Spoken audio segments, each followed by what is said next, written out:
It's the morning. How is everybody? Everybody good? Subdued. Did anybody go out last night? Come on, did anybody go out last night? No, not really? Okay.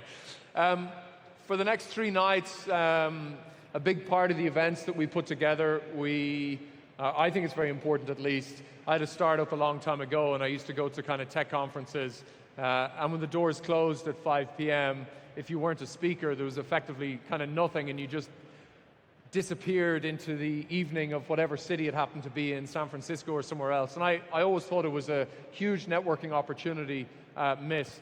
So every evening this week we have kind of after dark, we take over an area of the city and it's open to all attendees. I know last night was completely kind of at capacity. And so if you look on your phones, on the app, you look at the schedule, you'll see what's happening and where it's happening each evening this week, and I advise you to go along. You'll meet people from more than 100 countries around the world, some incredible startups, lots of interesting investors, and absolutely everything in between. So let's get started with our very first speaker. The impact that blockchain technology is having on all the talks we're having this year is utterly remarkable. So we wanted to kick off this morning with another leading thinker in the crypto and blockchain space. Their latest round valued them at a stunning $14 billion, placing them firmly at the top of the crypto game. Please welcome from Forbes, Miguel del Castillo, and the founder of blockchain.com, Nic Cary.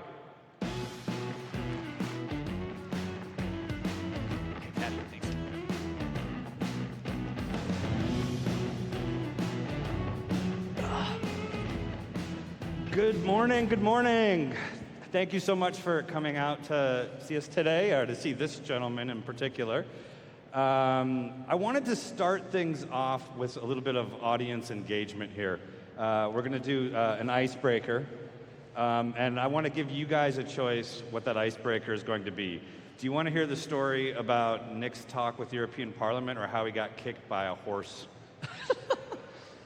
Horse? All right. Real quick, Nic, how did you get kicked by a horse? Yeah, so I may or may not have a broken arm this morning, but on Sunday I was in Colorado and I was celebrating my bachelor party with some of my friends, and there was a horse involved, but it just kicked me. And hopefully it's okay, but I'm very happy to be here with all of you, and I'm going to bring my A game to this discussion. We're glad you survived. Yeah, thank you. For those of you who don't know, Nic is the co-founder and CEO of a company called blockchain.com. Blockchain.com is kind of difficult to describe. It doesn't fit into a lot of the corporate boxes that we check when we talk about companies.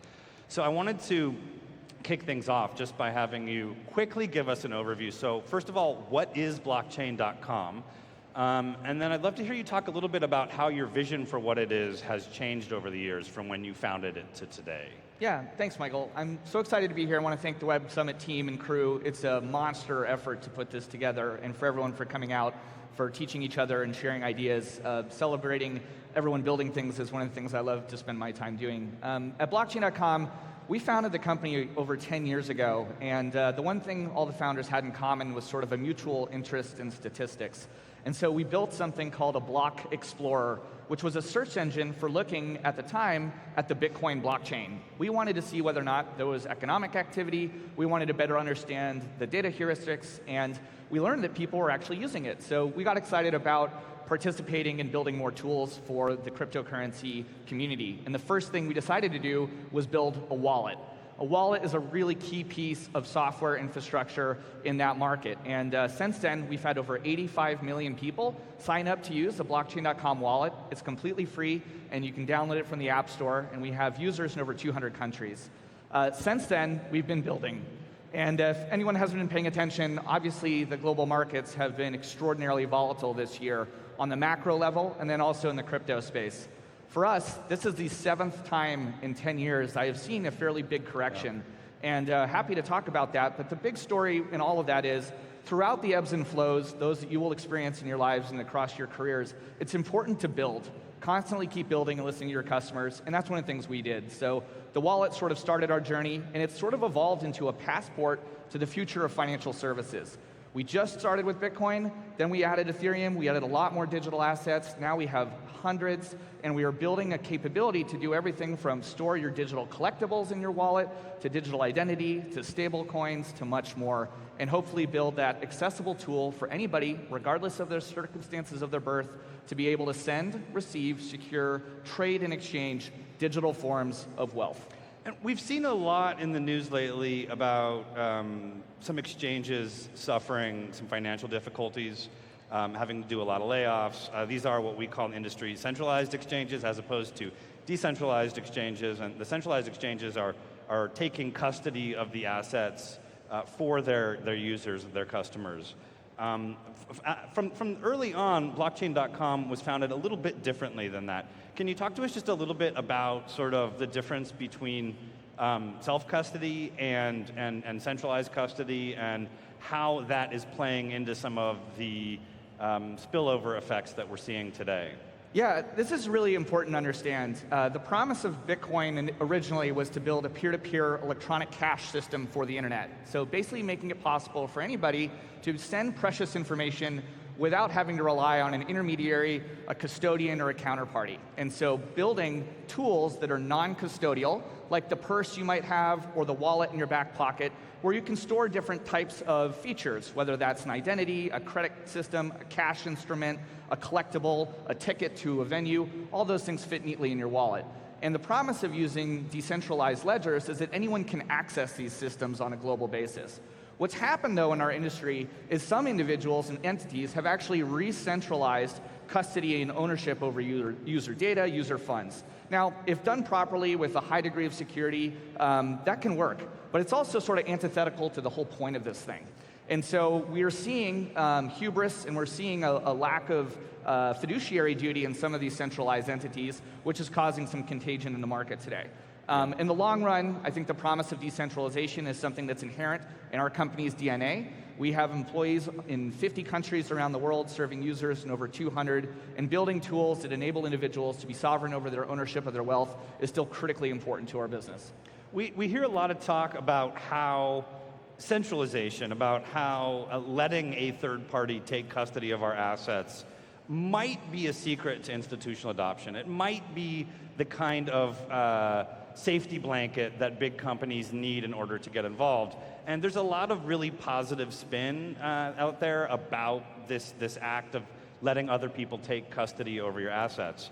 As a Bitcoin OG, I think the fact that his company has the blockchain.com domain is evidence of how long he's been around. What have you seen? How have you seen that change over the years? I'd love to hear you talk a little bit about the ideology of crypto, how it's evolved from when you first started to today, and whether or not it's a good thing or a bad thing. Yeah, so in the early days, there were really just some cryptographers, computer scientists, and individuals interested in distributed computing kind of participating and talking about these ideas on web forums. Then they started building things, and there have been sort of waves of adoption over the past decade. And so the earliest ones were very nerdy, and then it started to kind of cross that chasm a little more slowly. And we've really sort of seen 4 significant adoption curves. There was one in 2013, one in 2015, one in 2017, and then most recently in 2020. And each time one of those waves has come, between 2 and 10 times the previous number of network participants joins and signs up for services like ours and our competitors. And most recently, we saw roughly 100 million market participants join the crypto community. And so we're getting to a point now where we are genuinely crossing the chasm into mainstream, and it's not just something for some internet nerds. And I'm really excited about that, because that is going to really bring a whole bunch of new exciting features, use cases, and business models that all of you guys can potentially participate in. And so we're at this moment. But what's the but? The but is we probably have another decade of building, and that's okay. I think if we're at 20% adoption of crypto in the United States, based on some fuzzy math there, roughly 1 in 5 people have either bought crypto or have some exposure to it. We have a long way to go, and so we're committed to building for the long duration, but I think the rest of the community needs to be concentrating on building resilient systems that are very useful for regular people. What about this concept of centralization? It's kind of a difficult one to weave as a for-profit company. When you see some of your competitors putting giant ads out there at the Super Bowl, putting their logos on Major League Baseball umpire uniforms. Yeah, if you haven't noticed, there's a lot of spending on the marketing happening right now, which is one way to do demand generation, but we've always felt it's best when your customers basically recommend you to their friends and family. The centralization thing is a bit concerning longer term, but I think the pendulum is swinging back in the direction of decentralization. The large internet platforms that we all relied on to basically build our current set of businesses, things like Twitter and Facebook and Amazon, we're seeing some of the ills of those large centralized databases of people's behavior, of their personal identifying information. We have concerns about how that is being used in our democratic processes and much more. And so returning ownership over your data and how you behave on the internet, I think, is extraordinarily important. Now, it's really sort of an internet generational thing. We're all sort of learning how the internet is changing the way our societies are shaped, and we can make corrections. And so heading in the direction of decentralization, personal empowerment, self-sovereignty over your information and how you use it and who you share it with is extremely powerful and super important for us. So you were one of the companies that made a big investment recently in a sponsorship deal. Tell us a little bit about that and why. I think that there was an initial sort of like reaction of enthusiasm. I think this is really cool. And then there was some, after people sat and thought for a while, a little skepticism about all of a sudden seeing these crypto company logos all over the place. Like, what is the sponsorship that you guys made recently? And what role do you see that playing, not just in the development of blockchain.com, but in the industry generally speaking? Well, I think there's a huge opportunity for mainstream brands to basically harness some of the cool capabilities of blockchain technology to have new ways of interacting with their customers. And so we recently announced a partnership with the Dallas Cowboys. It was the first with the NFL. It was a very complicated negotiation. And the reason we did it was because they are the premier brand in the NFL. They have the largest fan base internationally and are one of the most valuable sports franchises in the world. And so being with a mission-aligned, values-aligned organization with our brand, and then implementing some technology over the coming years is going to be extraordinarily fun for the fans, and it's going to bring a whole bunch of new adopters into crypto. A fun fact, before we did that, we did them surveying with the Dallas Cowboys community. 54% of that fan base in the NFL believes that crypto will play some role in the future of their financial services. And so if that's any indicator of the direction of travel for more adoption, we want to be with those brands and with those leaders that have a winning tradition. And so that's why we got involved with the Dallas Cowboys. There is something different there, I think, when a crypto company gets into sort of mainstream sponsorships like that. If I see a major credit card company sponsoring a golf event, I just think about them trying to get access to the viewers.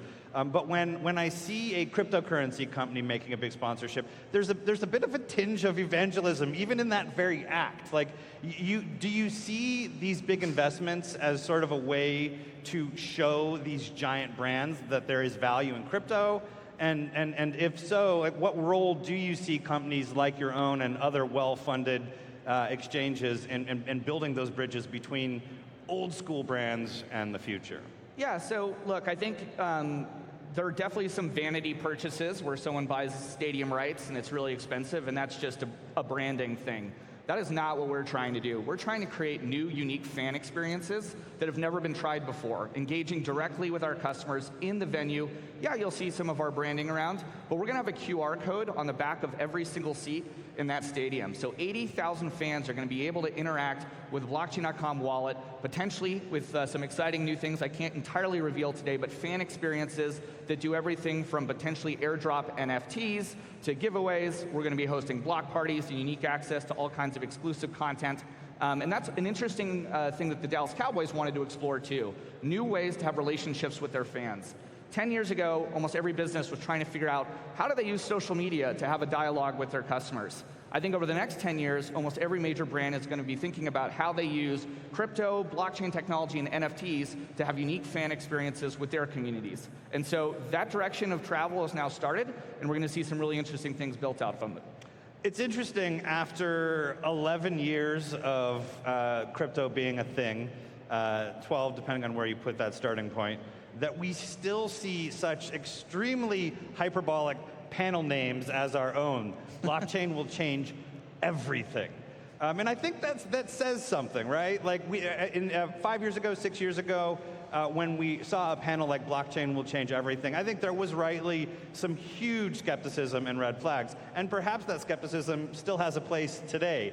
Nevertheless, the sentiment that this is actually going to change everything in one way or another persists. And I'm curious what role you see the cryptocurrency industry as sort of evangelists, if you will, or teachers of these mainstream brands. Is there an example that you really are in love with where that is kind of singing? Yeah, there are several. So I think most of us have grown up with the internet in this room, and so the sort of first version of the internet was a venue you could go to read stuff from centralized media sources like AOL or something like that. You could host your own application server and create an email account or something like that. Then we had sort of Web 2, which were things like Amazon and Facebook and PayPal and more. This Web 3 phenomena is a retooling of the internet to create new business models and new ways for individuals to exchange precious information over the internet. So when we say that blockchain technology and Web 3 are going to change everything, what we're really saying is that the internet is constantly improving, and it's going to continue to innovate and deliver on extraordinary experiences and change the way we interact with each other, change the way we exchange wealth, change the way we keep in touch with our loved ones. That's definitely been true, and it's just accelerating. So over the next decade, it's my view that the internet will become the greatest and most powerful economy itself in the world. And we need to build tools to make it easier for all people to exchange precious information in that economy. And so in a lot of ways, there's some very specific examples, because it's not always just about being on the internet, too.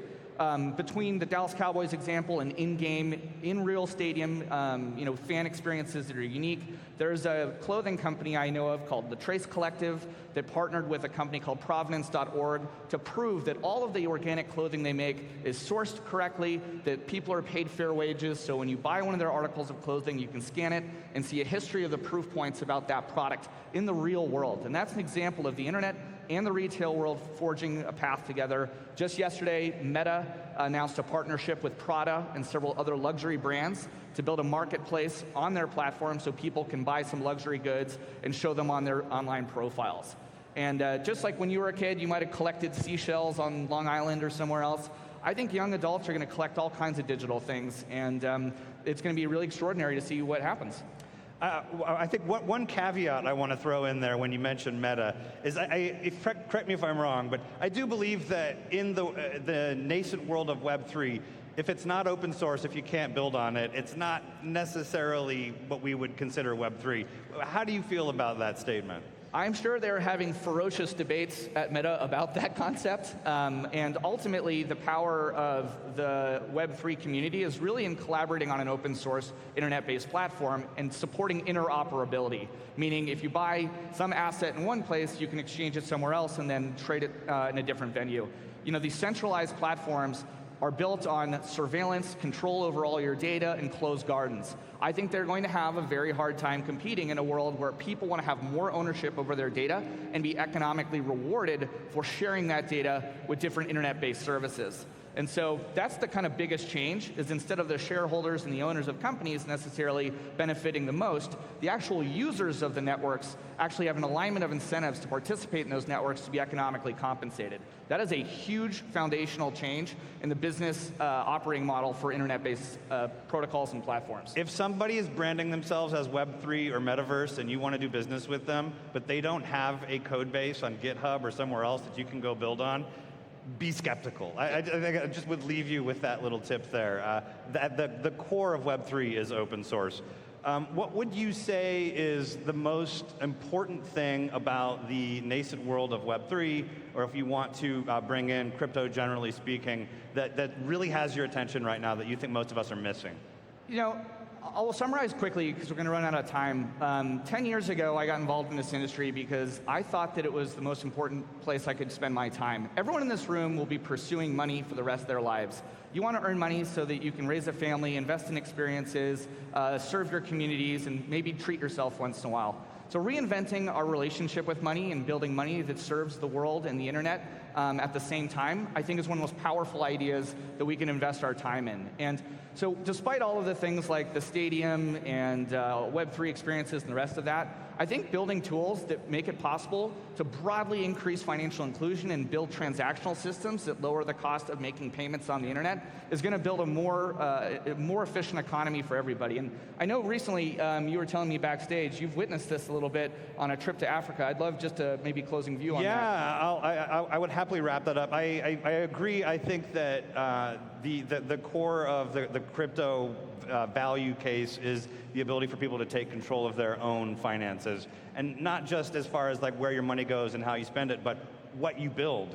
And I recently spent some time in Africa, specifically Kenya and Tanzania, and seeing these people that have been traditionally waiting for some outside investment and frequently being overlooked, taking matters into their own hands, writing their own code, getting their hands dirty, solving problems that only they can solve. It's really inspiring. And I would definitely encourage anybody who's into self-empowerment to get on those code bases, do some searching, and figure out what you can build on your own. Yeah, we used to say, you can be your own bank. And I think that's a very powerful concept, and I'm excited to see all the work that's happening around the world on that. Thank you very much. Nick, thank you so much. Please give a round of applause to everybody. Thank you. Thanks. Whew, that ran out of time fast.